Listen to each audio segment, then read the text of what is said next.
Nuovo codice dell'appalti, un favore alla mafia? Non lo sappiamo, ma è troppo permeabile alla corruzione. Ad intervenire nel dibattito innescato in questi giorni sulla norma approvata dal Consiglio dei Ministri del governo Meloni, ma realizzata dal precedente governo di Mario Draghi, è il presidente provinciale dell'Ance Costruttori di Agrigento Carmelo Salamone.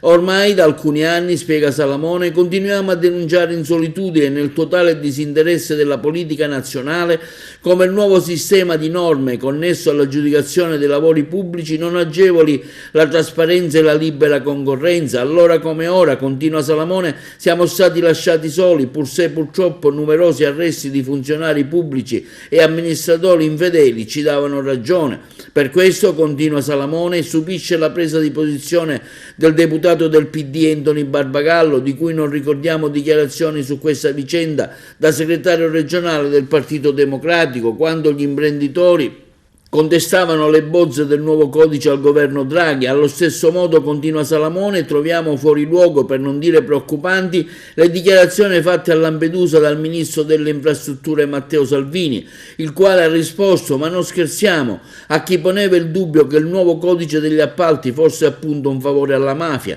Crediamo che l'esponente del governo Meloni stia prendendo sotto campo una vicenda che ha invece una ripercussione enorme, non solo sull'economia dell'isola, ma anche sui tanti imprenditori onesti per questa terra.